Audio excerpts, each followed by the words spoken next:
Hi, everyone. My name is Zoe Dill. I'm a manager in the Learning and Community Department at Hart House, one of the presenting partners. Hello and welcome, and thank you all for joining us. We're really excited to be having this super important conversation today. So as with these events and multiple partners, these events don't happen in a vacuum, and today's discussion would not have come together if it were not for the collaborating partners who have all contributed their ideas, panelist suggestions, content, and context. So I just want to take a minute to thank and to recognize our partners. That's the Multi-Faith Center, the Black Students Association, Center for Student Engagement at the University of Toronto, Mississauga, the Muslim Students Association, and of course us at Hart House as well. So Hart House is presenting this event as part of its robust Black Futures programming, and we'll have some slides if they're not showing right now. They will be showing later on of some upcoming events that we have as part of our Black Futures Month. So today's conversation is centered on the Black female Muslim and non-Muslim voices that were instrumental in the education, both formal and informal, to what we know today to be the greatness of Malcom X. We often don't look at how he became who he was, and today's conversation will show how critical the female voice was to his legacy. I think I'm probably vastly oversimplifying that, and the panelists will dig much deeper into it, but just to give you the broad context of today's discussion. There will be a Q&A following this discussion. We'll put up some slides about that, how you can participate in that. But for now, I just want to turn it over to a quick poll question, if I could. I'll just pop a question in there, and it's how did you hear about this event? If you could check all that apply, it'll just give you about 10 seconds to respond to that. Okay. And thank you very much for everybody who responded. And again, very delighted to have you with us today. I want to pass it off to Basma Ramadan, who is Vice President, Social Advancement of the Muslim Students Association, one of our partners. And Basma is going to deliver our land acknowledgement and reflection. Thank you very much. And over to you, Basma. Thank you, Zoe. It's my honor to do the land acknowledgement for today. So I recognize the different treaties from which you might be joining us today, and I want to emphasize that this land acknowledgement is for where the University of Toronto operates. I also encourage you all to look at what land you're sitting on and acknowledge it as well. This land has been a site of human activity for 15,000 years. It is the territory of the Huron-Wendat and Petun First Nations, the Seneca, and most recently the Mississaugas of the Credit River. The territory was the subject of the Dish with One Spoon Wampum Covenant Belt Covenant, an agreement between the Iroquois Confederacy and the Confederacy of the Ojibwe and allied nations to peacefully share and care for the resources around the Great Lakes. Today, the meeting place of Toronto is still the home to many Indigenous people from across Turtle Island, and we're grateful to have the opportunity to work and gather in the community on this territory. The legacy of this meeting place should inform our course, especially how we think about anti-oppression and allyship.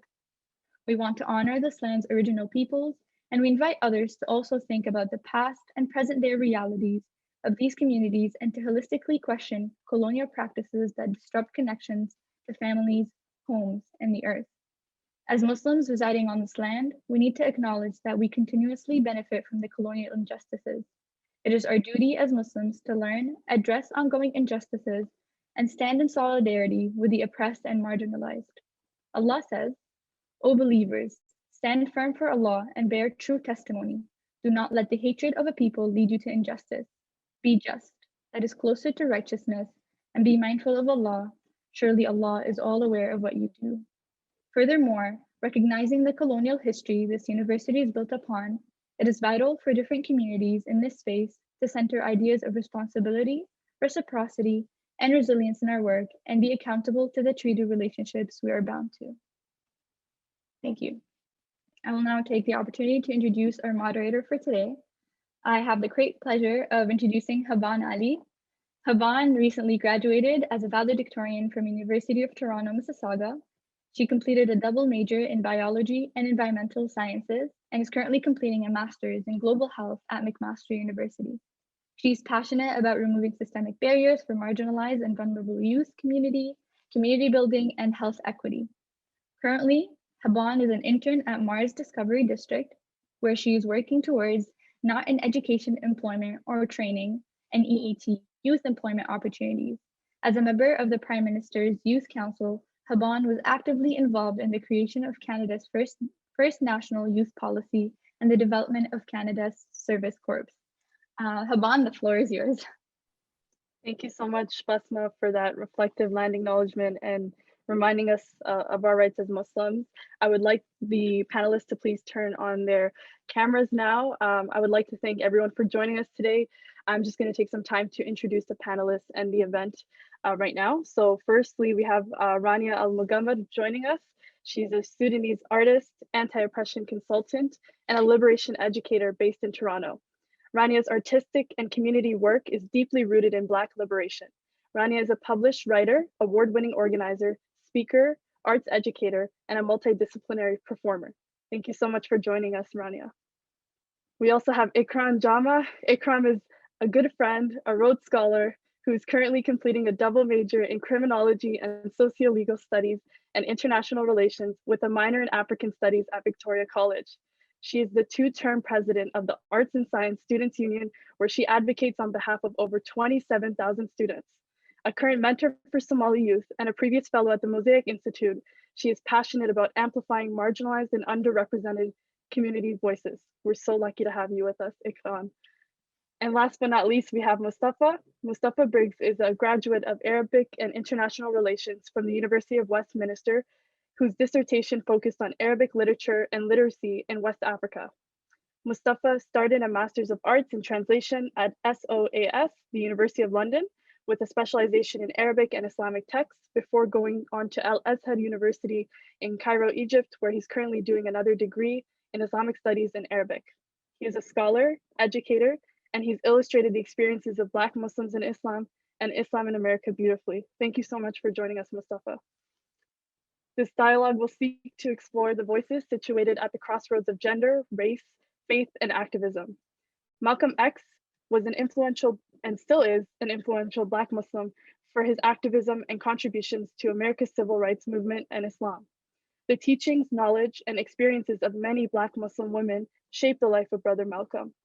Often the contributions of Muslim women to progress and social change is undervalued and ignored. In this dialogue today, we want to explore how Black Muslim women are silenced through misogyny, Islamophobia, and anti-Black racism. Furthermore, we want to also explore the current realities and the future of Black advocacy, social justice, in our communities. The first question is directed towards the entire panel.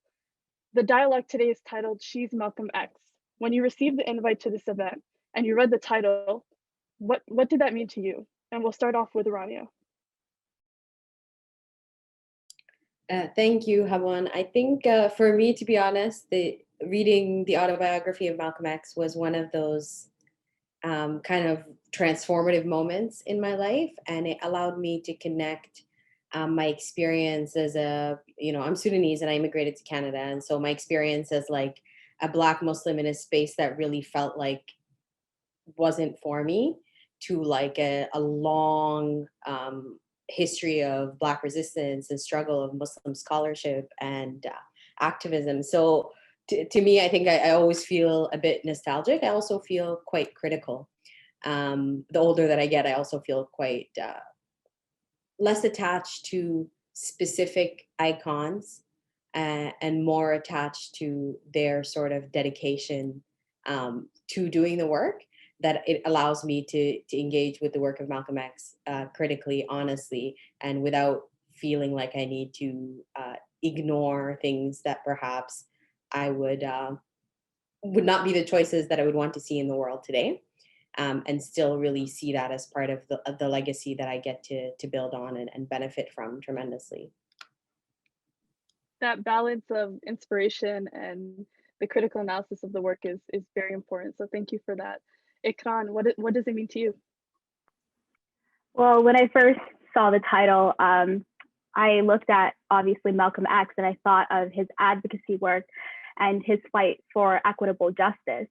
But then I also started to think of his identity, and I think what is so amazing is it's not just the fact that he's Black, but he's also a Muslim. But then importantly, he is also a man, and he was able. I could not imagine to have that extra layer there, to be a Muslim and to still fight for these kinds of equitable fights and these kinds of social justice movements, and the fight for the fight to end anti-Black racism. Just to be a Muslim, what does that mean in that time frame, especially during his moment? And then you start to think, well, Black Muslim women today are also taking up that fight, taking up the same characteristics and qualities and quotes from Malcolm X. And then there's that extra layer. There's that ability, there's that transition, that movement of now recognizing the work that Black Muslim women have done as well.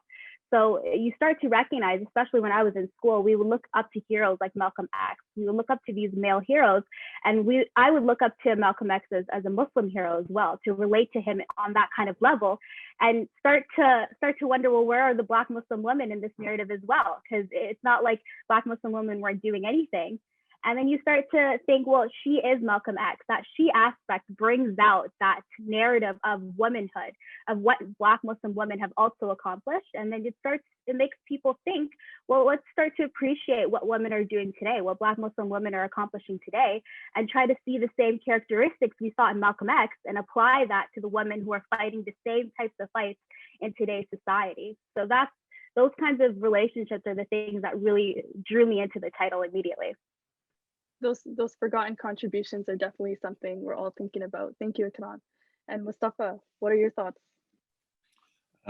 Bismillah ar-Rahman ar-Rahim. When I first saw the poster and the title of the event, it reminded me of the history of Malcolm X himself, which is something that, alhamdulillah, I'm best known for my lecture series, Beyond Bilal, Black History in Islam. And after that led to 3 consecutive other lectures. One of them was Before Malcolm X, the history of Islam in the Americas. And another one was Daughters of Fatima, which was a history of African female Islamic scholarship.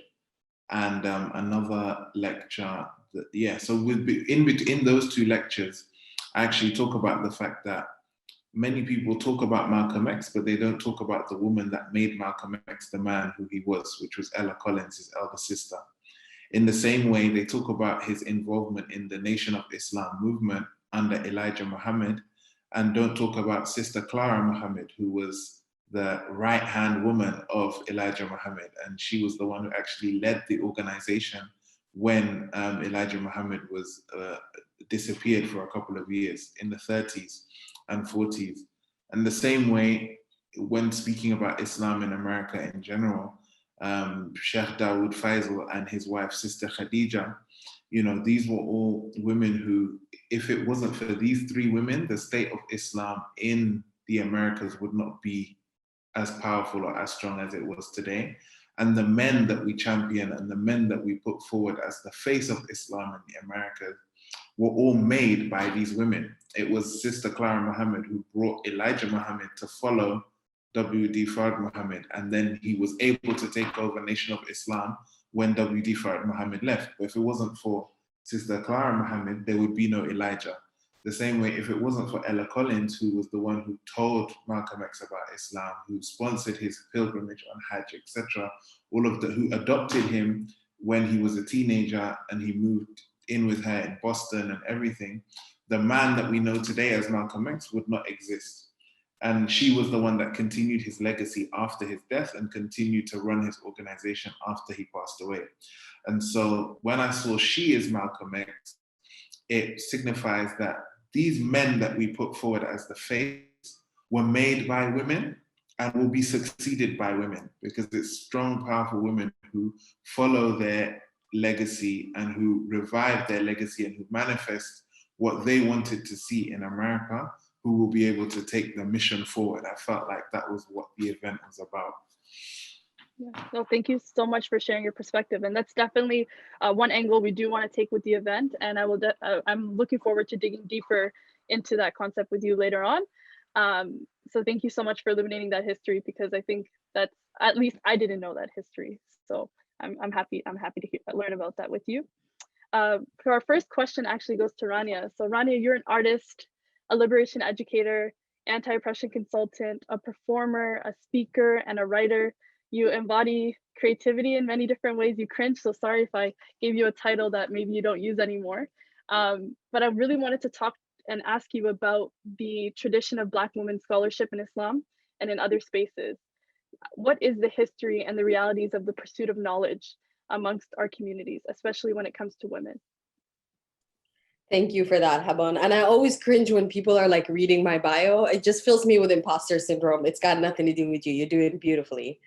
I think, so for me, I can only really speak to the experiences of someone in my context, and only that's limited. So because I sort of was raised in this context and consciousness of like a Black feminist understanding, and really thinking of intersectionality not only as this thing that is naming our experiences, but as a radical practice, and that naming the locations from which we speak is part of that, building on that legacy of scholarship. So I really want to be, cognizant of the fact that I'm here as immigrant settler. And I'm not here as an arrivant, as someone who's a descendant of enslaved Africans brought to the Americas vis-a-vis the transatlantic slave trade. I want to talk about something also that I think Besma did a really beautiful job in that land acknowledgement. And I want to remind us that not all Muslims benefit from colonialism in that way. And in fact, the first Muslims on this land are enslaved Black people, many of whom were Muslim. And so the history of Islam on this land is a long history of resistance to injustice and a long history of scholarship. I want to sort of start to think about what scholarship looks like, right? I think it's really wonderful that in Muslim communities and in Black Muslim communities, there are in fact lots of really remarkable academic thinkers and scholars who are Black Muslim women, right? I think, Ikran is part of that tradition now as our resident Rhodes Scholar, but also when we think of, educators and religious scholars, even like, Dr. Amina Wadud, or we think of like people working in science, right? We think of Black Muslim women's scholarship exists in those spheres, but I want to look at scholarship in different ways. I want to think about what makes a scholar. And for me, that comes to somebody who studies, right? Who's critical in their thinking, who builds on the knowledge of people who came before them, somebody who's a keeper of knowledge. And when I think about that, I often think about the women who sort of go unnamed, made invisible, forgotten, whose names we never even knew. And that's the scholarship that really intrigues me.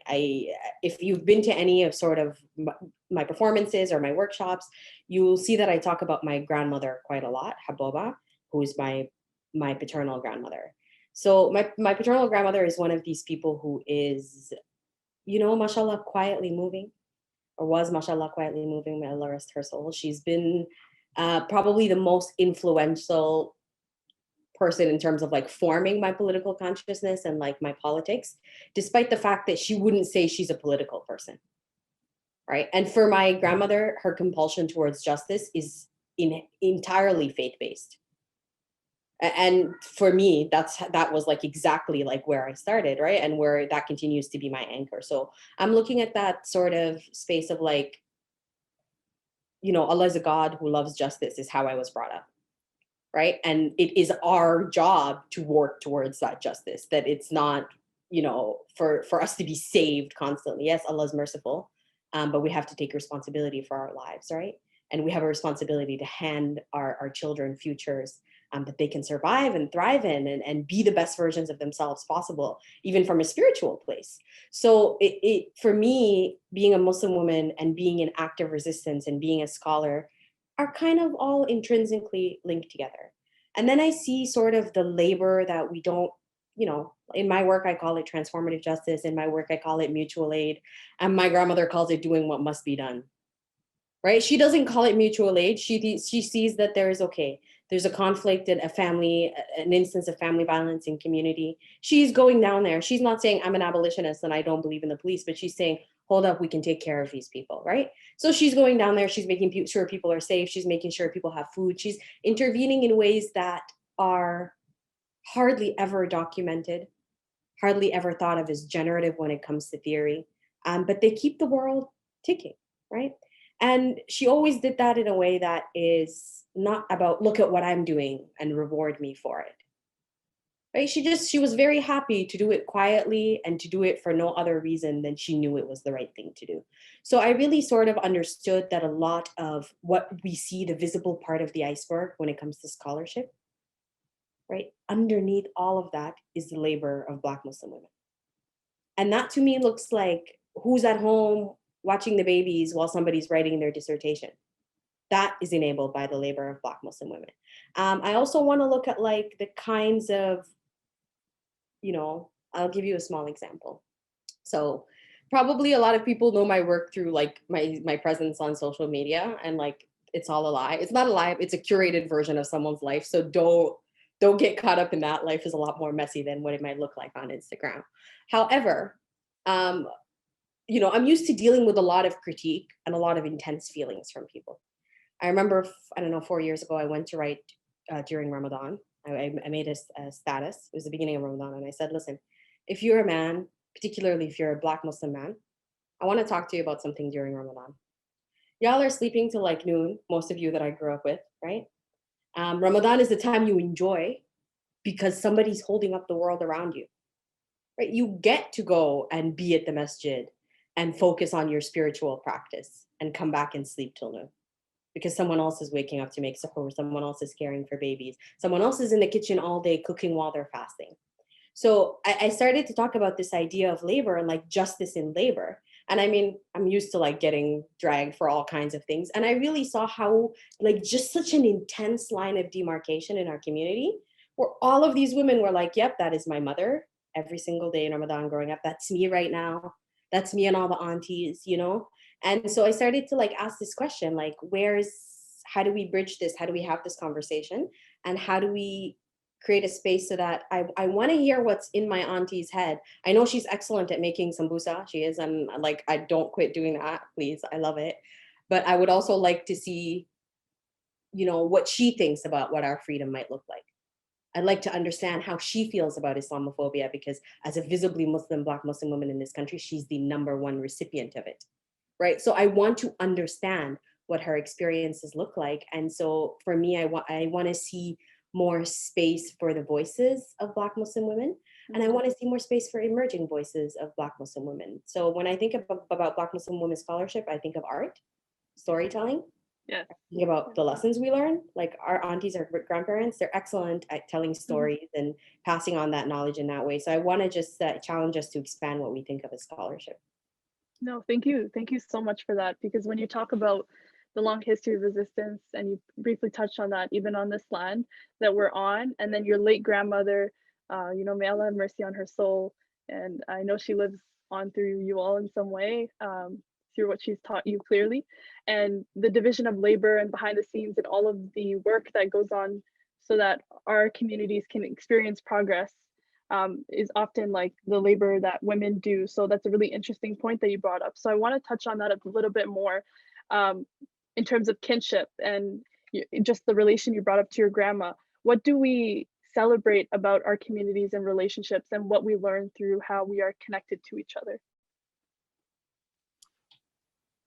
I think we celebrate the ways that we show up for each other. I always come back to this idea of like, Ubuntu, I am because we are, right? So this idea of collectiveness, which to me is inherently the single, I even think of it as an idea of an ummah, right? Like a network of people that you are connected to through either intergenerational, immediate, or spiritual kinship ties, right? So what does it look like to move in the world, taking responsibility for the collective well-being of that group of people? So to me, I think it invites us to be inherently anti-capitalist, anti-imperialist, anti-colonial, anti-racist, and inherently intersectional in our thinking. Kinship ties to me are the most collective way to look at things. And I also think I think about the casual way we do it. Like, I remember one of my friends, she's like, how many cousins do you have? I was like, oh, well, I mean, I have cousins, right? And then I have cousins, and then I have like play cousins. Okay, so thinking about like the ways that we think, like how far our kinship ties extend, and thinking of that as actually the reason we've survived all along. So to me, that's unquestionable, implicit inside all of us, even if we don't name. It's the nod on the subway. It's the salams from someone you don't know. It exists. I don't think we talk about it, but it's there. No, absolutely. And thank you for that. I really kinship and thinking about it and reading about it and how it's changed, even as because I know you're part of the Sudanese community, how that changed with diaspora, it's something that keeps me up at night. So thank you for touching on that. The third question is actually for Mustafa. Mustafa, you yourself are a scholar, an educator, and you do an incredible job at illustrating the Black Muslim experience, as you shared some of the work you've done through lectures earlier on. From your scholarly perspective, what were some Black Muslim women's influences on social change in America, on Brother Malcolm specifically, and in Canada? Can you speak to that? Okay, Bismillah. I feel like before even going into that question, which I will do, and I'm sorry if I take like a lot of your time. That's fine. That's fine. I feel like just speaking about the place of female scholarship in Islam generally, and I have a whole lecture about this. It's called Daughters of Fatima, which I will be doing again in February. So if you guys want to sign up to that, you can. But the deen that we follow is a deen that's based on and supported by female scholarship from the very beginning. So not just looking at the Prophet ﷺ's wife, Aisha, who a third of all of the hadith that we have in Sahih Bukhari and Sahih Muslim come from her. She narrated over 2,000 hadith. She was a multi-dimensional scholar in the sense that not only did she know what she learned from the Prophet ﷺ and passed it on, to the point where the Prophet ﷺ said, you can take half of your deen from Aisha, and he never said that about any other Sahaba. Because as we know, for example, if we look at the collections of Sahih Bukhari, Sahih Muslim, etc., you'll see the most prominent Sahaba, like Sayyidina Abu Bakr, only narrates about 7 hadith, her father. We see other Sahaba that narrate 10, 20, 30, 40, but she's gone into 2,000 hadith, which means that collectively her knowledge encompasses the knowledge of most of the males in her time. And it was attested to that she was the most knowledgeable in fiqh, in Islamic jurisprudence. It's attested to that she was the most knowledgeable in even Arab literature and poetry. She had memorized thousands of lines of poetry, and she was known for her taste in high culture, in art, her knowledge of medicine. The Prophet ﷺ used to bring Jewish doctors in, and they would teach her so that she would be able to treat the Prophet ﷺ when he was ill, etc. And then we see this again continued in, and this is why I talk about specifically on the African continent, we have a strong legacy of female scholarship as the first university where all university students or university graduates, the oldest university in the world was established by an African Muslim woman, Fatima al-Fihriya, the Qarawiyyin University in Morocco. She was from Tunisia and she migrated to Morocco. Her father was a trader. And when her father passed away and left her and her sister inheritance, they used that inheritance, and they were scholars with it in their own right, but they used that inheritance to build 2 masjids and universities in those masjids. It was a madrasa that developed into a university. And so we see Fatima Fihriya established Qarawiyyin University, and her sister Maryam al-Fihriya established Al-Andalus, Masjid Al-Andalus. And those were the 2 main mosques in Fez, which was the Islamic, cultural, and intellectual capital of the world at that time. So that's female scholarship in the African continent from the very beginning. Here in Egypt, where I am currently, we have the grave of Sayyidah Nafisa. We have the grave of Sayyidah Aisha and her masjid. And Sayyidah Nafisa is a very interesting one. She was a granddaughter of Imam Hassan, who was the grandson of the Prophet ﷺ. But she built her own masjid. She used to teach hadith, she used to teach fiqh, and she was one of the main teachers of Imam al-Shafi, who was one of the 4 scholars of the Ummah in terms of Islamic jurisprudence. Everyone follows one of the 4 schools, most people. Imam Shafi's main teacher was Sayyidah Nafisa, and she was a woman. African woman, we can say, because she was Egyptian, right? And that's part of Africa. And what's interesting about her and her relationship with Imam Shafi is that when he came to Cairo as a student, she was the one that sponsored his education. She was the one that taught him a lot of what he knew in terms of hadith and fiqh. And when Imam Shafi was passing away, he asked for Sayyidina Nafisa to pray that his body be taken to Sayyidina Nafisa's house so she can pray over him before he was buried. And so this tradition continues into West Africa. We see, and it's interesting that Sister Rania mentioned the fact that we come from a society or a community where we see that women are often the ones who sacrifice their potential so that men can thrive and men can survive and men can prosper. So for example, a mother who will cook and feed her family and look after children and do housework while her husband or her son, etc., will go out and be great. The tradition in our community has always been, or should be rather, is that both men and women are supported in achieving greatness. And so as we see women supporting men, we also see men supporting women. So for example, we see the father of Fatima Fihriya leaving her an inheritance to support her goal of building a masjid and building a university. We also see in the northern Nigerian kingdom of Sokoto, Usman Dan Fodio, who established a khilafah in Nigeria, in northern Nigeria, which the framework of it still exists today. He wanted to fight female illiteracy and female exclusion of education in his community, because he noticed that men did not prioritize educating women and allowing them to be on the same level of knowledge as men in order for men to be able to control them and manipulate them. So not only did he issue fatwa or fatwas, and when we hear fatwa today, it's usually like a death threat to somebody or saying, oh, this person, we should be out for them. He issued a fatwa saying that any woman who's not provided an adequate education in her home has the right to disobey her father or her husband and leave the house in order to seek knowledge and in order to seek an adequate education. And he fought for female scholarship practically through educating his daughters to the same level that he educated his sons.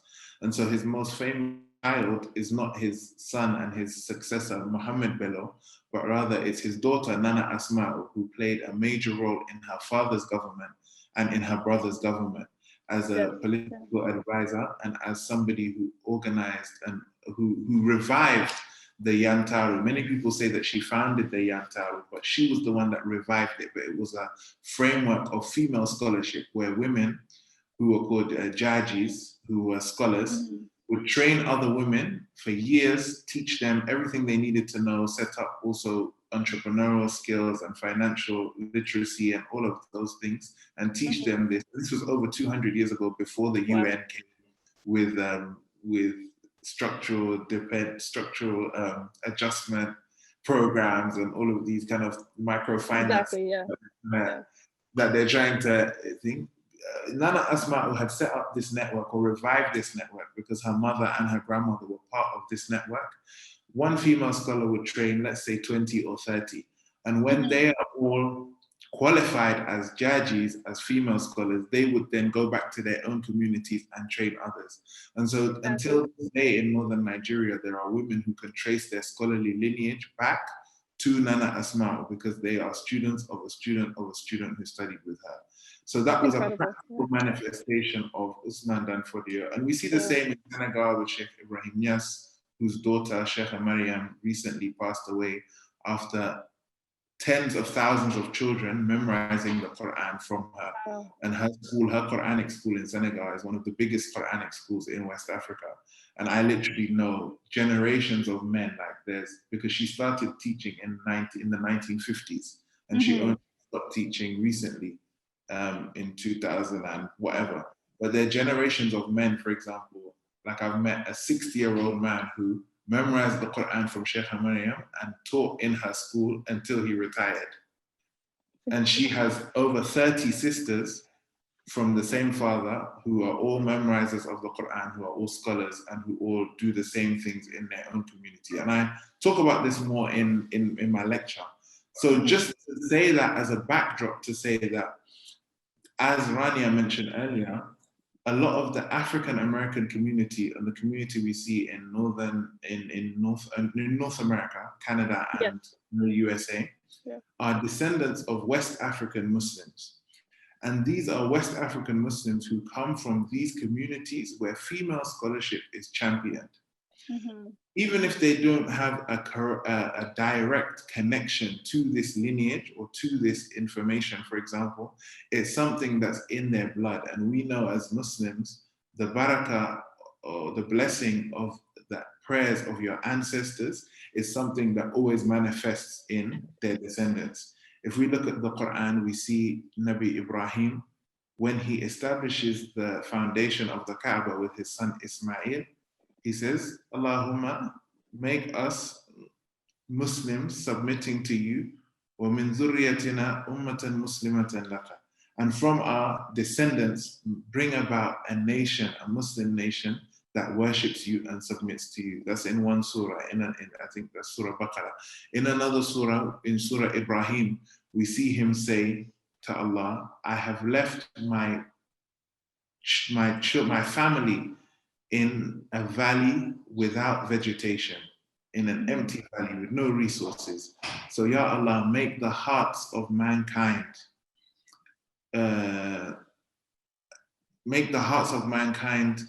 incline towards them and provide for them min ath-thamarat, from fruits. And we see today that dua is more manifest now than it has ever been, because thousands and thousands of people travel to this valley without vegetation, which is the valley of Mecca, and any kind of produce, any kind of fruit is manifest and is available there. And people there's literally no country in the world that does not have Muslims who travel to make pilgrimage. And that's all from the du'as of a man that was praying for his descendants and praying for this area and praying for these people over 3,000-4,000 years ago. And so the same prayer that Prophet Ibrahim said, bring about a nation of Islam or a Muslim nation from my descendants, is the same prayer that we see the ancestors of a lot of the African Americans today made for them when they were enslaved, when they were carried across. And interesting to note, even before the slave trade was established and before even Columbus discovered America, the brother of Mansa Musa, Abu Bakr Keita, led a navy of 2,000 ships across the Atlantic from West Africa, and he never returned. And that was 2,000 ships full of Muslim men, women, and children. And there is evidence that they did arrive in the Americas way before Columbus even arrived in the Americas. And I talk about that in my lecture, Mansa Musa.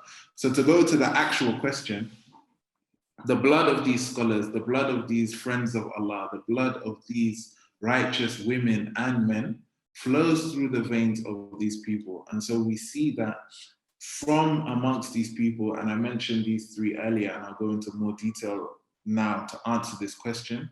I would say the three main women that have had the most influence on the history of Islam in North America are Sister Clara Muhammad, Sister Khadija Faisal, and Ella Collins.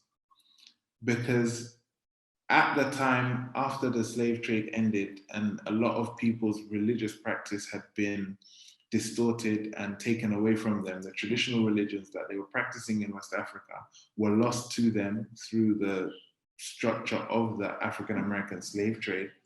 We start to see the word Islam, the word Muslims, and the words Allah and Muhammad come back to the vocabulary of African Americans. And this is before the laws are changed which allow Muslim immigrants to migrate to North America in the 30s, 40s, 50s, because these movements start in the early 1900s, in the 20s, etc. And then we start to see Muslim immigrants coming in and reinforcing Islam. But they already find a community that are inclined to Islam or practice Islam already. And so many people talk about, for example, the Nation of Islam and the Moorish Science Temple and all of these kind of movements. But there was an Orthodox Sunni movement that started in the 20s in New York. And it was established by a man called Sheikh Dawood Faisal. He was an immigrant from Trinidad. He was a musician, him and his wife. were some of the most prominent members of the Harlem Renaissance era African-American cultural explosion that was happening at that time. And when they converted to Islam, they turned their house into a masjid. And that was one of the first, if not the first, Islamic center in New York City. And him and his wife were co-partners in this institution.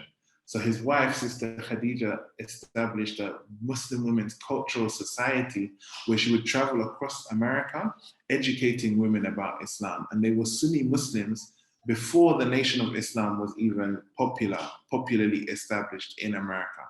And so we see then that the beginning of the practice of Sunni Islam is linked to an African woman or a Black woman, as she was one of the founding members of one of the earliest masajid, and through them, thousands of people converted to Islam because they were the forerunners of the Darul Islam community and of many of the other communities. So for example, my wife comes from a community, the Muslims of America, that was established by people who were members of the Darul Islam community, who were members of who were students of Sheikh Dawood Faisal originally.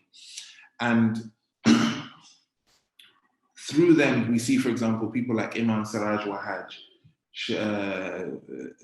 the man that's in prison now, Jamil Alameen, Imam Jamil Alameen, who was part of one of the main members of the Black Panther Party. All of these people came to Islam through the organization established in this woman's house. And they went on to affect thousands and thousands of others. And then we see again, Sister Clara Muhammad, who was the wife of Elijah Poole. She became a Muslim. It wasn't the Islam that we know, but it was Islam in their own way, following Fard Muhammad. And she convinced her husband, Elijah Poole, to join her at this temple of Islam. And from him joining her in this religious organization, he then became the leader of the organization, Elijah Muhammad, and went on to influence over 100,000 people to convert to Islam. And she was the one that established the Muslim schools, which are now known as Clara Muhammad schools. There are over 25 of them across the USA. But not only that, she gave birth to Imam Warith Din Muhammad. And Warith Din Muhammad was the person who, in history, led the largest mass conversion to Islam. Because when he took over the Nation of Islam in 1975, after his father passed away, 100,000 members converted to Sunni Islam through him. And he's the product of his mother. He's the work of his mother. Him and his father are both the product of Sister Clara Muhammad. And fortunately, she wasn't hidden in the shadows, but she actually led the organization when Elijah Muhammad was absent. She played a major role in establishing the schools and colleges and in organizing and spreading the Nation of Islam. And so eventually, even though people criticize their aqidah, their religious perspective, through her, 100,000 African-American Muslims, including Malcom X, including Muhammad Ali, literally through the barakah and the blessings of her work and her dedication, they all became Muslim. And how many people has Malcom X inspired? How many people has Muhammad Ali inspired? And all of the other members of the Nation of Islam who are now Sunni Muslims doing work across the Americas. And then to bring it to the title of this lecture, Ella Collins. Ella Collins was the older sister of Malcom X. And when Malcom X's mother was put in a mental institution and his father had been killed by racists, she was the one that took him in and raised him in Boston, in Boston, yeah, it was Boston. And he went to prison. When he was in prison, she was the one that was encouraging him to learn, encouraging him to study, introduced him to Islam. She was a member of the Nation of Islam. When he came out of prison, due to her recommendation, he joined. He became Malcom X that we all know. And then she became a Sunni Muslim before he left the Nation of Islam. So by the time he left the Nation of Islam, she was already there as a Sunni Muslim telling him, okay, you should make a pilgrimage to Mecca. And she was the one that paid for him to go on the famous Hajj pilgrimage that changed his perspective and changed his life and launched his international career. And so whenever we talk about Malcom X, people don't really talk about Ella Collins, but Ella Collins is Malcom X. Ella Collins is the person who made Malcom X who he was, the same way Clara Muhammad made Elijah Muhammad and Warith Din Muhammad who they were, the same way Khadija Faisal made Dawood Faisal, Sheikh Dawood Faisal who he was. And so Islam in the Americas is a direct reflection of Islam in general, because I mentioned Sayyidina Ibrahim and Sayyidina Ismail, but it was an East African woman, Hajar, who was the one who was put in Mecca and founded Mecca and gave birth to the son who laid the foundations of the Kaaba. And so every day when we face her city 5 times a day to pray, and when we travel on Hajj once in a lifetime and run in between Safa and Marwa, in imitating her actions, Islam itself is built upon the foundations laid by a Black woman. And this is just a reflection of that. And so the way Islam spreads, it spreads in this way, and it's a complete mirror of how the deen that we know and the monotheistic tradition that we all follow, the path of Ibrahim, which includes Judaism, which includes Christianity, which includes Islam, are all laid on the foundations of Black womanhood. So that's something that can never be divorced from the deen. Absolutely, and thank you for that, Mustafa. I'm sure it's difficult to synthesize the entirety of Black Muslim women scholarship in a panel, but I'm looking forward to following your work and learning more, because that was really insightful. So thank you for that. Our fourth question actually goes to Ikram, and you can feel free to reflect on anything that was said, because there was a lot said today. What do the influences and the contributions of Black Muslim women, whether it's scholarship or in general, mean to you? And how have they impacted the social and political movements you see across the country and the world today? Yeah. Thank you, Haval. That's a really good question. Yeah, I've been really learning from everyone today on the panel. I'm just so admired by everyone. So thank you so much for all of your insightful contributions.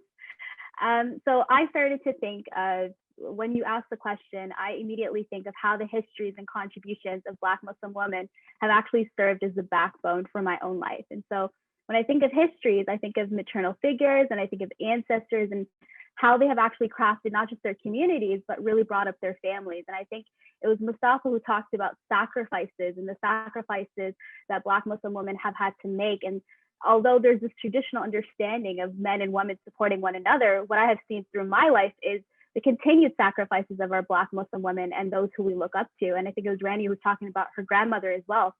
And I think of the courage and the resilience necessary to not only travel across borders, but to travel across oceans, and to endure social and political and economic heartache. And even in our present day, I think of our mothers and our grandmothers and all of those people who stay home to raise their families, or who hustle multiple different jobs and are still working to make an effort to ensure that their children and their households remain safe and are able to succeed. And so I think of these types of influences and contributions as the foundation for the rest of us to succeed, and to ensure that future generations are able to grow up in a world that is absent of the same heartaches that those before us experienced. And so I think of the contributions, and not just the contributions, but how Black Muslim women have adopted the exact same strength and resiliency of our generations before to contribute to social changes. And I can think of so many different examples of how these have contributed to social and political movements as well. And I think of movements not just right here in the city, but I think of movements across the country and across the world. And so, for example, I think of the case of Abdurrahman Abdi in Ottawa, who was murdered by Ottawa police. And unfortunately, his murderers were acquitted. And I think of, what happened in the immediate aftermath of that, and who was able to take up that charge and to start and spark a movement and to talk about his story and ensure that that story wasn't silenced. And I think to the Black Muslim women who are able to start that dialogue, who are able to push for that kind of change and to create some sort of movement around that. And I also think of Crying Mothers right here in Toronto, mothers who organized here to talk about the violence that has occurred in their communities and their sons who have lost their lives, and not just their sons, but the sons of others within our communities as well.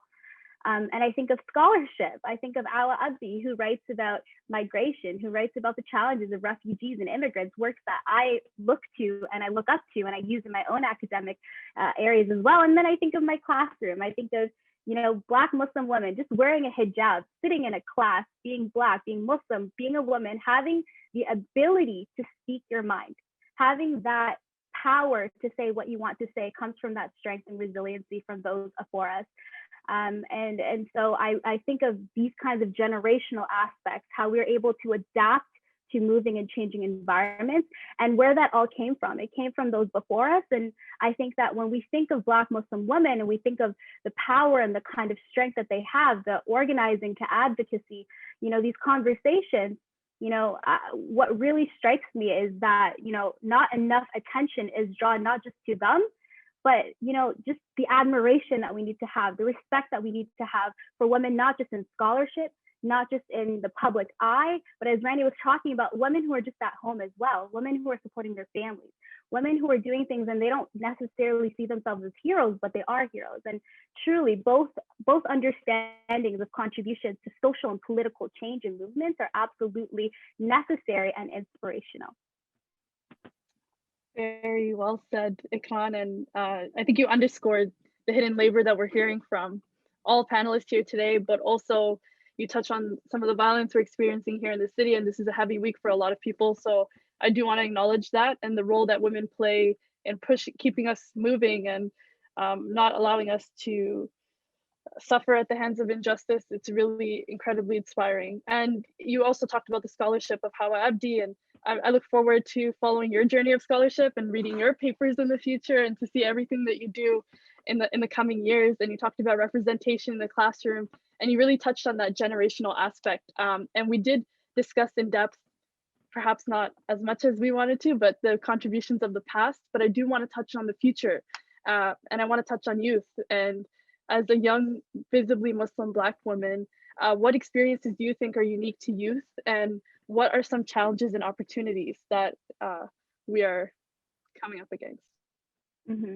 It's another really, really great question. And the first thing, I have three things that come to mind. The first thing that comes to mind is this word that is opportunity.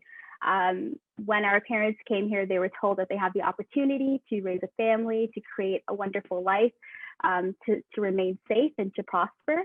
And so we as youth are told that we have the exact same opportunities to move forward and do much more. And although this is a beautiful sentiment, and it is in many ways true, we do have that ability to navigate, for example, the education system, to go into post-secondary. Our parents, my parents in particular, of course, there's that language barrier, that inability to actually pursue these types of educations. And I'm sure it's similar for a lot of other Black Muslim youth as well. Like there is that challenge there, but I feel like when we talk about opportunity and we talk about what it can bring, we forget to talk about the kinds of pressures this puts on Black Muslim youth in particular, and in particular, women, Black Muslim youth, because I feel like women are being held at a higher kind of bar than our sons. We are the role models. We are expected to succeed. We're expected to go out. We're expected to be the perfect person that came out of an immigrant refugee family. And, that is exhausting and mentally draining. And I can tell you that from experience. I'm also the oldest of 7 children. It is draining. But at the same time, you need to we learn how to balance this. And, we balance these pressures. We balance, not just these pressures, but our own identity, what it means to be walking into a space wearing a hijab, what it means to be a first generation anything, what it means to be Black, what it means to be a woman, to speak your mind in classrooms, to try to gain these opportunities. And recognizing that, you do have this ability to accomplish something. You do have this opportunity there in front of you, and pushing past barriers. So there's this kind of dilemma that we have, this balancing of opportunity and balancing of pressures, right? So that is just a constant thing that I'm always aware of. And it is unique to I would think, Black Muslim youth experiences in particular. Another thing that comes to mind is gun violence, not just gun violence, but issues with the law, issues with enforcement. All of that comes to mind, in particular communities that are really hard hit. I can't tell you how many people within our communities are youth who have lost their lives in the aftermath of that, and what it means for community. It breaks communities, and it creates periods of mourning and hurt. And this is unique to the youth experience, because you start to look at those who you've grown up with, and you start to think, you know, this is supposed to be a country where people are supposed to prosper and succeed, and that's not happening within our own communities. So while our communities are hurting, at the same time, they are rebuilding, they're coming together in the aftermath, they're creating, they're organizing. So again, I think what you're going to find out is a lot of what I'm saying has this kind of balance effect. We have the breaking of the community and we have the community coming together. But I think gun violence in particular is something that is very, very unique to the youth experience. It is a struggle that we have here. So in a way, we can relate to certain struggles that generations before us had also experienced. Struggle in general is the common theme here. And finally, social media. Social media, I think that's a funny answer, but what I mean by social media is that, you know, we as the younger generation, Black Muslim youth, what I've noticed is organization happens through social media a lot of the times, which is beautiful. We have this platform to speak, but also we also need to be so aware of who we are on these channels. We are still racialized, we are still minorities. So saying anything could cause somebody to reply with hateful views, comments, bringing us down as a whole group as well. Black Muslim youth have, especially women, are afraid to speak their mind, you know, and that is not something that is acceptable within the society. It is unique to our perspectives. But while we see that on social media platforms, again, as I've been talking about so many times, and I think this is a general theme throughout this talk, we are still resilient. We are still strong. Even though we experience this online, you're not going to see anybody, you know, stepping back or stepping away from any movement. We still see organization. We still see action. So, you know, there are challenges on these platforms, but at the same time, there are opportunities to ensure that we all collectivize, not just in one city, but we see movements across the country. So I think that is a particularly not just incredible thing, but inspiring thing. In the face of hate, we're able to still overcome. So I just see those three themes in particular that are super unique to Black Muslim youth experiences. And in particular, a lot of these have different consequences when it comes to Black Muslim women youth as well. No, you captured that beautifully. And resiliency, even though we shouldn't have to be, and the beauty and the promise of life is what gives us hope and keeps us going. And even as the elder of 7, like you mentioned, you give inspiration to your siblings and you set a hard path, a good one though.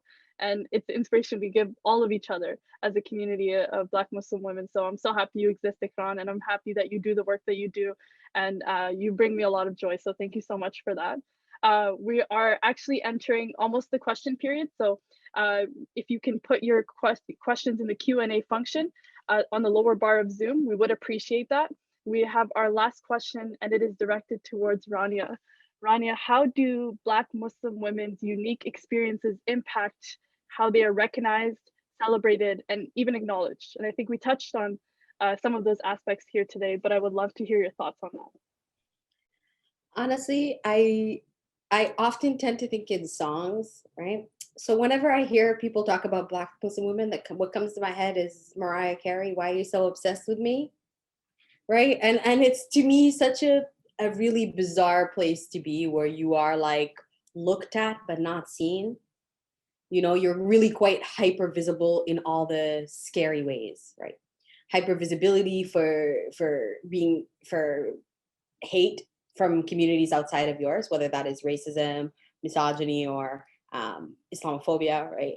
You're targeted for hyper critique and hyper surveillance in community.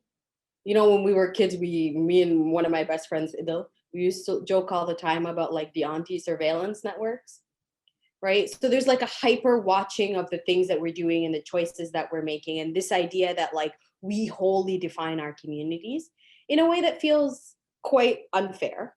And to me, it isn't that we're particularly oppressed because we're Muslim women. I want to be really weary of that narrative.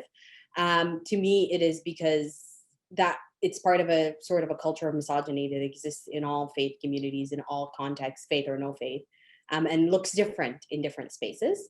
So I definitely see like a really, you know, an intense, I get like unsolicited advice from people constantly about, you know, wear the hijab, or like don't say these things online, or, you know, and even if and it's not even about me giving me nasiha and wearing the hijab, okay? I'm actually open to that conversation from my sisters all the time, from like my sisters being my sisters in faith, right?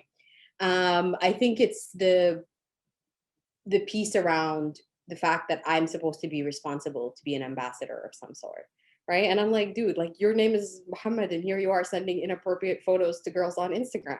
Like, why aren't you, your name is literally Muhammad, shouldn't you take some responsibility for representing the faith? So I think there's like a particular hyper focus on Black Muslim women and a lack of like ability in a broader, particularly a broader Western context, to look at Black Muslim women in a way that is beyond subject, object, or problem, right? You know, we're studied, we're researched on, our bodies are legislated on, we are controlled, sequestered, our movements are surveilled. When you look at like organizers, Black organizers in the city, so many of us are actually Black Muslim women. So there is a particular area of risk and then ways in which we're criminalized that I really want to touch on something that Ikran brought up. We're the other side of the game, my friends. We are the people who are left behind when out in the streets, our cousins, our sons, our brothers, our fathers, our friends die. We are left with that grief, right? So there's a generation of us that I think at this moment is just taking blows, taking hits and just absorbing so much trauma and not having a second to process it, because the reality is the material realities of our lives are unsurvivable. We live precarious lives at precarious intersections, both in the material and the immaterial, both in terms of trauma and in terms of the food you put on the table, your housing security. And at the same time, I really want to think about the ways that we think about Black Muslim women as spoken for, but not doing the speaking, studied, but not doing the studying, legislated on, but not doing the legislating. So there's a really objectifying, like literally as in treating someone like an object. And then I think there's quite like a hyper fetishization of Black Muslim women, right? As there is of all Black women's bodies. And I think there's like this obsession with like unveiling, right? Like, oh my God, I can't even tell you how many articles I read, you know, behind the veil, unveil this. I'm like, why are you so obsessed with undressing people, right? So there's like a real particular like hyper focus on Black Muslim women in a really dangerous way. But simultaneously, I think there's a really remarkable way for us to uphold and see each other.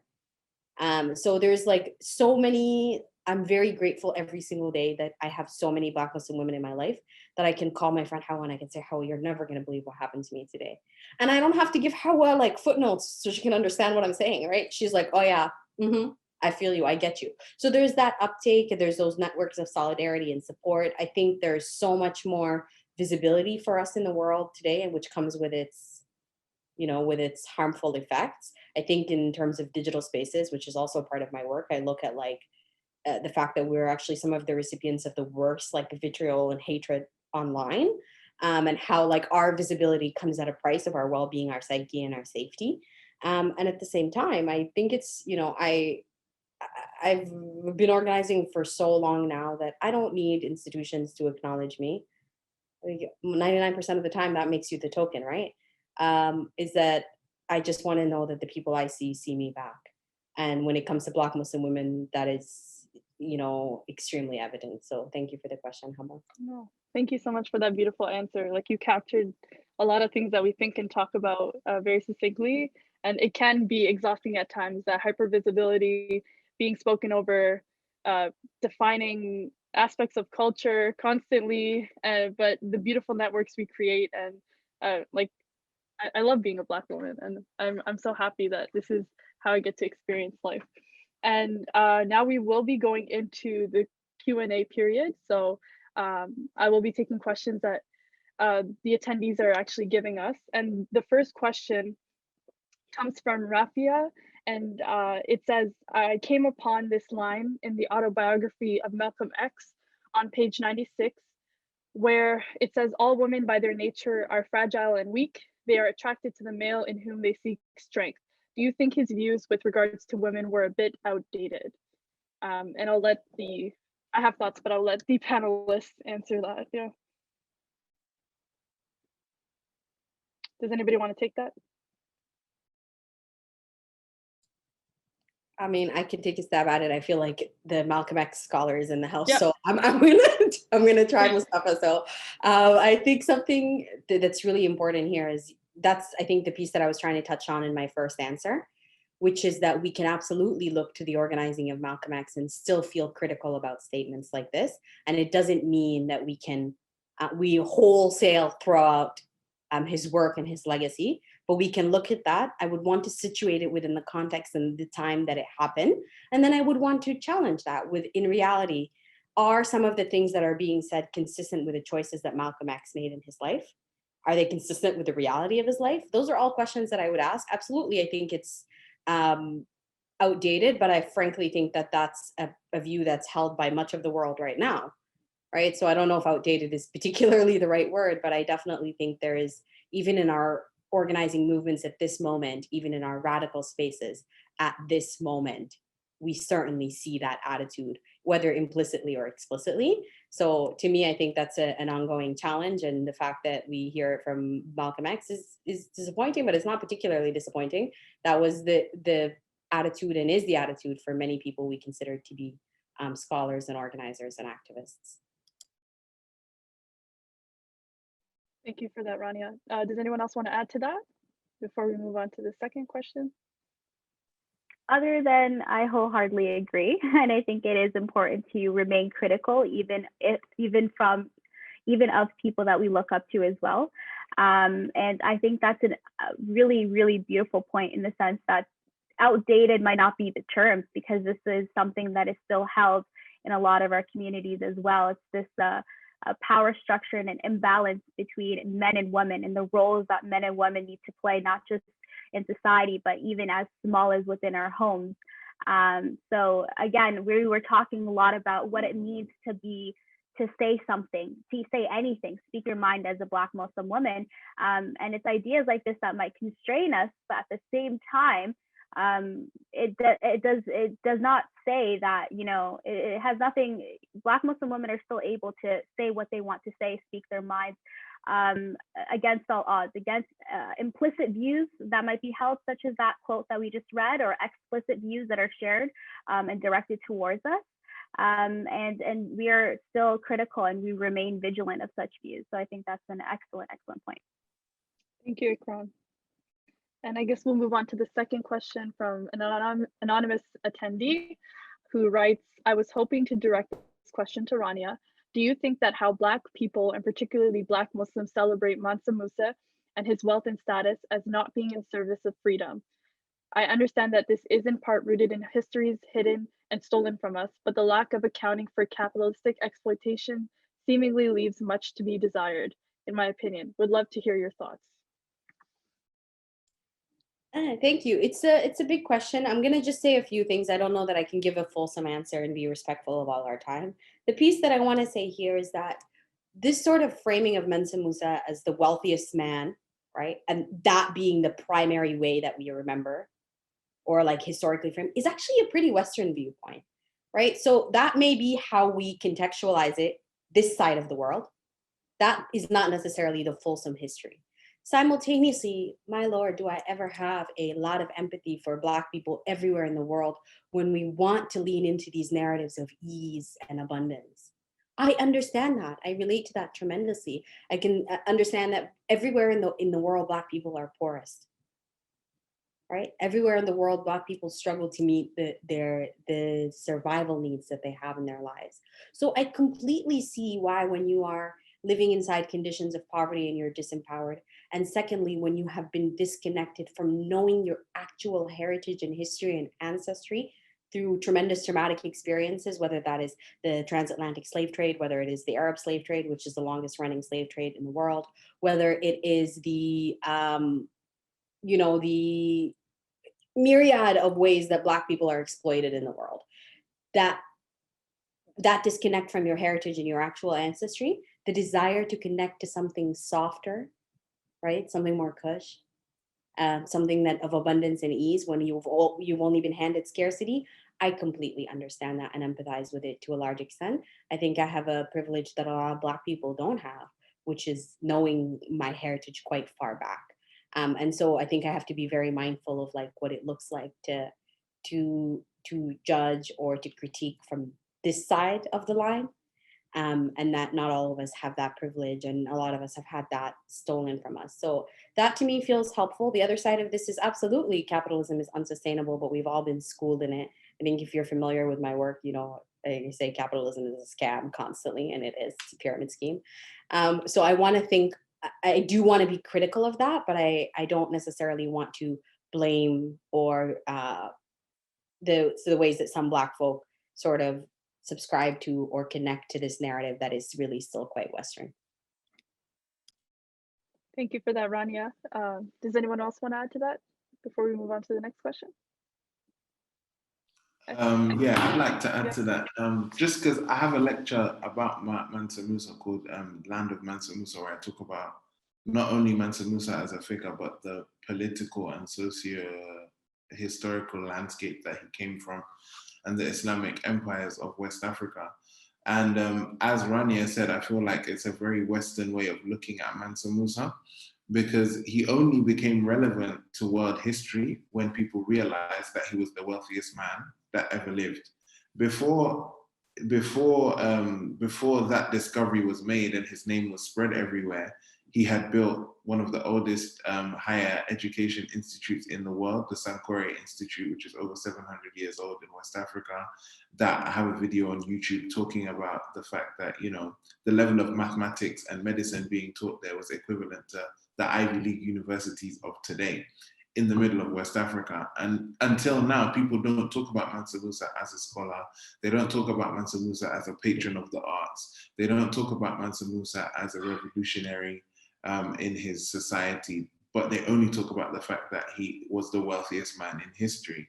And the second part of that is, I feel like it's very, very unfair to judge people in the past on standards of living and ideologies that are very, very recent. So for example, in those days, democracy in those particular societies did not exist. War and conquest and empire was the currency of the time. And even though, you know, it's not to make excuses for certain things, but we are a much more conscious and a much more liberal and a much more widely educated generation. And so, for example, to deconstruct Mansa Musa from a, you know, neo-colonial, liberal perspective in the 21st century, to look back at the actions of a 13th century monarch in a modern day 21st century lens, I feel is very, very unfair. And I think it's a tendency that we have, especially people who are educated, people who go to university, people who are exposed to all these ideologies. We take this lens that we're given with our modern education after things like the Bill of Human Rights have been established, after, you know, we read Lenin's criticism and Marx's criticisms of capitalism, after we see the devastation that capitalism has had through imperialism and colonialism on the developing world. And then we take that lens and we reflect it back into 13th century West Africa, where there was no democratic political system that would have established justice or established society in a better way than what Mansa Musa was doing at his time. So I feel like that's also something that I've noticed happens a lot, and I feel it's not fair to those historical figures. And reflecting on what was said about Malcom X as well, I just feel like when we study, and part of the classical education, so if we look at the history of classical education, it was always based on the trivium and the quadrium. So the trivium was rhetoric, logic, and grammar, and then the quadrium was learning about music, arithmetic, etc. When we study logic, and logic was made to be such an important science classically and historically from the time of the ancient Greeks, even in our Islamic curriculums, mantiq was a major science studied alongside hadith, etc. It teaches you how to think, and it teaches you about critical thinking. And one of the pillars of critical thinking is that it's not every idea that you're forced to adopt, even though you can entertain them. So everyone's opinions are just opinions. Malcom X was a flawed human being, just like we are all flawed human beings. There's only one perfect human being, which was Sayyidina Muhammad sallallahu alaihi wasallam, according to Muslims. But everyone other than him, you can take and leave what they have to say. And it's not everything that someone says that will be 100% reflection of the truth. And we have this tendency to idolize historical figures and put them on a pedestal where they can do no wrong. So when we see certain things that are problematic in their works or in their opinions that we don't agree with, it shakes us to the core because we have taken them as some kind of, unlimited authority, which isn't the case for anyone. Human beings, everything that a human being says has to be taken, entertained, and you judge according to your logic and according to your mind what to accept and what to reject. Mm-hmm. Well, thank you for that, and your summary on Mansa Musa. I think everyone's gonna be looking to your YouTube channel after where the lectures are after this talk. So I appreciate that. And flawed human beings is a good way to put it. The third question comes from Mina Wasim. It's actually it's a good question. She says, how do you address some of the traumas that come from doing the organizing you do, and or the traumas that develop over time due to the distinct challenges that Black Muslim women face? And how does Islam play into your recovery? I don't know who wants to take that on. Go ahead. I'll keep it super brief. But I will also keep it sort of personal, and I don't know how many other people relate to this. But I'm the type of person, if I do experience challenges or trauma, to take time to myself and reflect. And I like the line of how does Islam play into your recovery, because religion is important. Saying a prayer, keeping that in mind as well, and just having faith that things are going to turn out okay, optimism. But it is the challenges that shape us as well. So when you experience something like that, it's pushing forward and doing something about it. In my case, it's not the same for everyone, but it is something that fuels me and helps me continue to do work.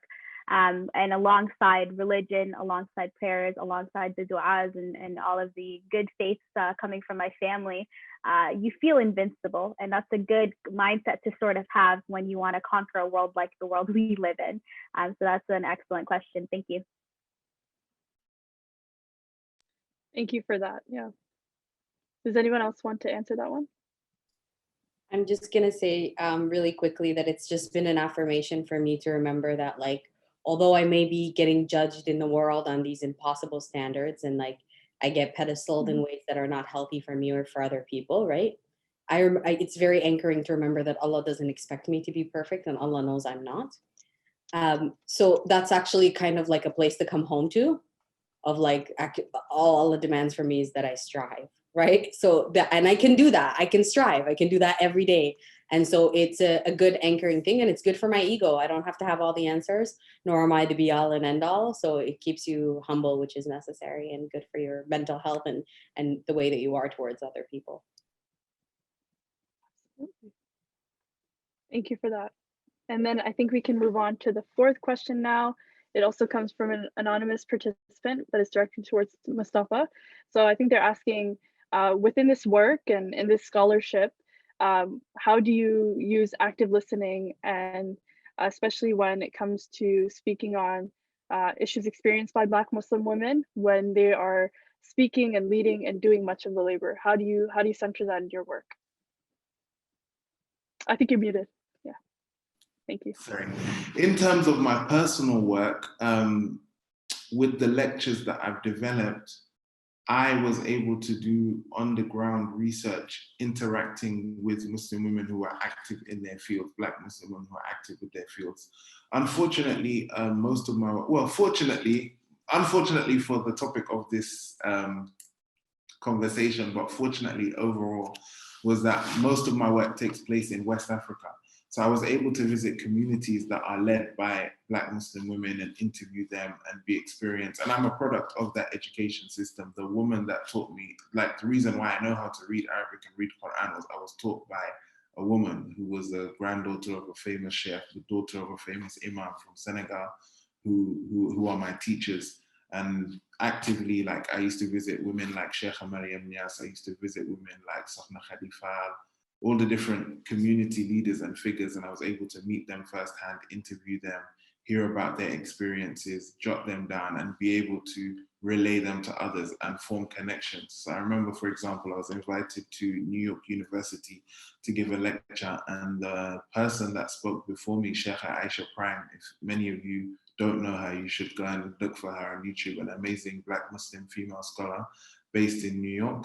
And she gave a lecture and she spoke about Sheikha Ruqayya Niass, who was one of the famous West African female scholars. She was an author, she's well-traveled, she taught communities across Nigeria, Ghana, Sierra Leone, Senegal, and the Gambia. And she's written 3 books. One book is specifically for Muslim women, and it's an advice on deen and daily life. So how to interact with your husband, how to interact with the community, which is refreshing to see, because usually when we see books of advice for Muslim women, they're usually written by Muslim men. So she was a Black Muslim woman that wrote a book for Black Muslim women. And so the Sheikha Aisha Prime mentioned her, spoke about her work, and she was speaking about her in the past tense. Whereas Sheikha Mariam was actually, Sheikha Ruqayya, sorry, was actually present in New York at the time that that lecture was taking place, and I was going to visit her afterwards. So when I gave my lecture, I said, Sheikha Ruqayya is actually present in New York, and we'll be able to visit her, and you can get her firsthand. And so I saw the interconnection between 2 generations of female Black Muslim scholarship, and I was able to facilitate that. And so when speaking about active listening, I also feel like it's very important before you speak about a subject to listen. You know, we have this African proverb, you have 2 ears and 1 mouth, because you should listen twice as much as you speak, etc.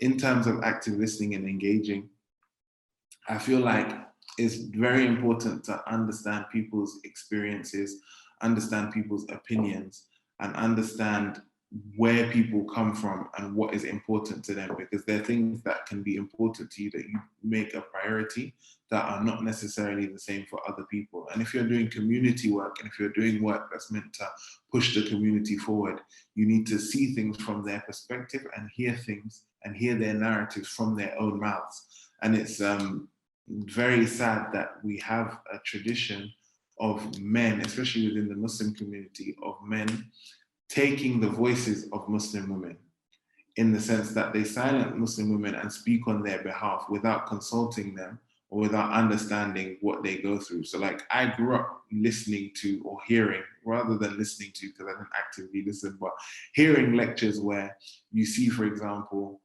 men policing women and then giving like making ridiculous generalizations. So like, for example, things like, oh, women, yeah, I don't even want to repeat some of the things that we all grew up hearing, but it's something that this person clearly has never spoken to a woman in his life about these issues and doesn't know where to approach them.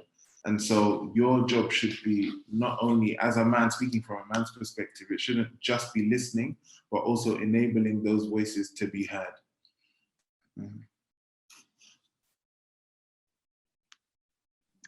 And Ronnie has left a comment in the chat for one of the questions. Do you want to speak on that? I just want to say, because I know that we may not have time to engage in this, I'll post a thread to my Twitter, because there are people who are substantially better versed in this than I am. Unfortunately, fortunately, my Arabic is better than my English. So most of what I've read surrounding enslavement, the trans-Saharan slave trade, and slavery in the Arab world has been in Arabic, but I know lots of people doing great work, and I'll post a little thread of resources just in the interest of time. Thank you so much. And I think this is our final question, as we have, I think, about 5 minutes to wrap up. How do this person is asking, how do traditional views of responsibility and acceptable scholarship and progress that are adopted by older generation of Muslim Black women limit the current generation of girls, and how should they overcome this over time?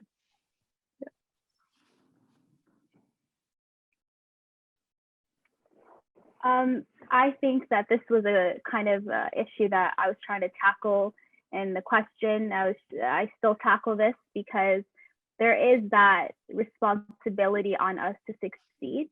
And there's also this unspoken kind of conversation.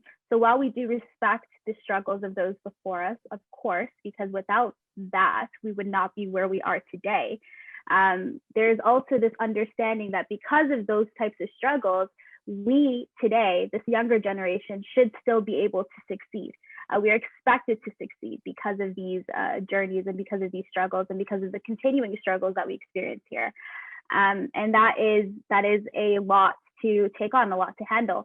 And I personally know a lot of people who decided to not continue with scholarship or academia, to drop out because it was too much to handle. And let's say you don't succeed in a particular kind of discipline or in a passion that you want to pursue. And then what? Because of the stress, because of the pressures, you don't continue. So I think in the future, because the question is really asking, how do we overcome this over time? I think it comes with a sense of not just community building, coming together and understanding this is a shared experience that isn't talked about a lot, because there comes shame and there comes fear by vocalizing these kinds of things, especially when you try to vocalize them to the people that you respect the most, who are your older generations. The conversations don't flow. So having this sense of community amongst younger generations, understanding that this is a shared experience, and understanding that perhaps, let's say, scholarship isn't something that you want to pursue, perhaps a specific discipline that your parents tell you to do isn't something that you want to achieve, perhaps a specific profession isn't for you, that's okay. Having a culture of saying that is okay is something we need to create as a younger generation and continue to pass that along to our children. So it's not something that ends here, but it is something that continues, and it's something that we need to take up and ensure that younger generations after us, don't have to deal with the exact same stresses as we currently do. So I think that's a really, really great question to continue thinking about. Thank you, Ikran. I just wanted to add that we argue. That's how we handle it in my family. We argue respectfully, and we argue with a lot of empathy and context for my mom, for my grandmother, for my aunties, like with just understanding the world that they came from. I recognize that nearly every generation of women in my family had to bite down on their tongues in order for me to even be possible. So I have to remember, right, that while they critique me, they want to protect me. While they challenge me, they understand what it took. While I sacrifice, it wouldn't be possible without them. So I think keeping that at the forefront of my mind and just trying to have intergenerational conversations has been really important for me. It's been easier for me perhaps because of my language skills to like have those conversations in my community, but I recognize there's a tremendous intergenerational disconnect. I also think like just fundamentally a redistribution of labor in our domestic spaces and like the most intimate spaces is really urgent, because, if you want to go to university, fine. In my family, it was actually expected. Like I'm the fourth generation of my family to go to university, women and all. So it wasn't like this thing that was discouraged. It was just like what I did in university was the issue. And it was also the fact that you were expected to go to your lecture and like still come home and make tea, right? And so like you still had to have that. You were not given the space to succeed. It's not like you were told don't do this, or quite as explicitly in my experience. So I think a redivision of that labor and an understanding of what it takes, intergenerational conversations, and then it's okay to challenge our elders respectfully. I think that's really important, and I think in the same way we should be open to being challenged by younger people. I mean, y'all are probably a lot younger than me, but at least at the point that I am as somebody who's like parenting, to be able to like challenge, to receive that with openness, and not to just adopt the same models of like, you don't challenge your elders at all. And I just recognize I live in a different world than they live, than the world that they grew up in. And we just need different skills and different resistance. And, their resistance looked like making sure their daughters went to school, right? Like my resistance looks like tweeting sometimes, and they may not understand that, but Yeah. it's the way it is now. That's beautiful. Thank you for that, Rania and Ikran. And you're very right. Like we are so thankful for everything that they've done, even though it may look different to what we are currently doing. We wouldn't be here without them. This was it was a beautiful discussion. I have a lot to reflect on, and I feel like this conversation can go on for hours, but unfortunately we don't have hours. And I know it's pretty late for you, Mustafa, where you are. So Thank you for joining us, even with the time zone difference. Rania, you brought such incredible perspectives, and your flowers kept me going too. In the background, and Ikran, like you're brilliant. You're a voice that you should have a podcast. I'd listen to you. So thank you all so much for bringing yourselves and your knowledge and your scholarship and all of your thoughts and opinions and perspectives. They're so valuable, and I'm definitely going to be reflecting a lot after this event. Zoe, is there anything that you wanted to add in terms of Black History Month? Yes, thanks so much, Haban. So just to echo what you said, thank you so much to everybody, Rania, Ikran, and Mustafa, and special thank you to Haban. Great job moderating and keeping this conversation flowing. There was a lot of knowledge dropped here, so I know I've got a lot of things buzzing, got some notes here and so on, things that I want to follow up on. So you'll see in the slides a link to our page, the Hart House page, for other events we have coming up. And if you're interested, you could just go on the utoronto.ca website for a list of many things that are happening all throughout the campus, including some events that I'm sure some of our partners are presenting as well.